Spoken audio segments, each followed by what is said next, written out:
thing that that Betsy mentioned earlier. We're also wondering if we need to be more transparent about some of the accountability mechanisms that we have as well for the general public audience. You know, we are required to remove culpable management. How would we go about doing that? Do we need to re-emphasize that in the Dodd-Frank hierarchy that compensation claims are subordinated to general creditors and that prior compensation could even be clawed back if needed? And then finally, there's the funding mechanism. You know, what part of that would be most helpful to boost confidence? I do think that the OLF and using it as the big gift, it's not a gift, but the big tool that we need in Title II to help provide confidence. But what do people need to know to really get that? You know, how important is it to explain the rules and the mechanics for the OLF? You know, how money will get from point A to point B. How would we use targeted guarantees to allay concerns about excess cash use? There's a lot of questions here. And so, you know, there are a lot of things we've been thinking about, and what we want to hear from you today is what you think the priorities would be in order to go about setting expectations appropriately in public about how we would execute Title II.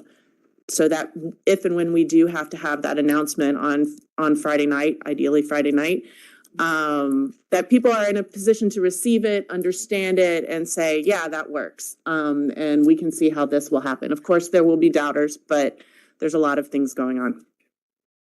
So with that. First of all, I'd like to praise the FDIC for its unrelenting pressures to have more disclosure under the actual public reports. I think they have been very helpful. Second, I guess I am a bit pessimistic about your ability to communicate with the people who really need to know in terms of a crisis. And this is partly from my experience of teaching this stuff. There was a lot of interest just after the crisis. It's dwindled over time. And so people are sort of less and less interested in getting into the nitty-gritty and some of the really interesting developments. So I would think your strategy ought to be to disclose as much as possible to people who professionally need to know about it. And that would certainly include the ratings agencies and the people within the banks who are responsible for these judgments. And simply have publicly available a place where people can go if they need to know more. Because we're dealing with a society where people are getting their information in tweets. There's just no patience, I think, for going through the elaborate and careful planning that has gone on. It should be there. It should be accessible when people need to know. But I don't think you have much hope of reaching a public that doesn't have a professional need to know. I completely agree with that. I almost think you'd scare the public if you put this out. Like, why are they telling me this? Should I be concerned about my bank? Like, my insurance company doesn't tell me what they're doing with my assets. They just assume they're going to pay my claim, right? I think you've got to think of the unintended consequences of taking a public that has more full faith and confidence in the banking system than maybe people in this room do. That we want them to have full faith and confidence in the banking system. They know the FDIC insurance is there. They know it works. They put their money in. They're going to get their money out. So there's a select crowd of people that are in the institutional side. And if they want to understand this, they're going to find a way to understand this. There's a bunch of law firms represented in this room. There's a bunch of people that'll charge them by the hour a lot of money to explain this all to them. And it's fine. I don't have a problem with that. And they all have huge staffs. But I would be careful about the unintended consequences of starting to blast too much of this out in the general public. So I'd like to take a slightly different view, and maybe a middle ground in the center. First of all, I think, Susan and Betsy, what you've done and the thoughtfulness here is extraordinary, and I want to give you respect for it.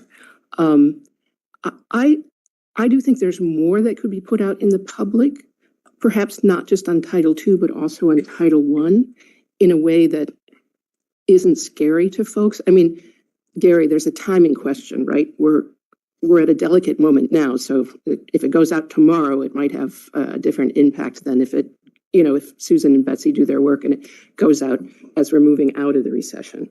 But I'm very big on transparency. I think transparency leads to accountability. The FDIC has to have flexibility. So there are some ways that you could get out some basics, which say, we could do this, we could do that. We will be holding these folks accountable. We have these powers, we have these authorities. Without putting too much out there. I get that we live in a tweet world, but you know that 1994 book that the FDIC did on this, I mean, that's a Bible, right? And so folks who want to know about it, want to know about it. One final thing is I think that there's an additional group of stakeholders that exist today that need to know more about resolution planning that didn't exist when we started on this journey. And that is the kind of fintech, non-bank lenders, money transmitters, digital assets, crypto exchanges, whatever we want to call them. I know you've listed domestic authorities, and I think there are states that are starting to think, should we have a resolution plan? And there's so much learning here that could be of benefit to those who are thinking about different kinds of resolution plans, and they would be very different if you could put a little bit out more in public. So I'd go for more, maybe not the whole hog.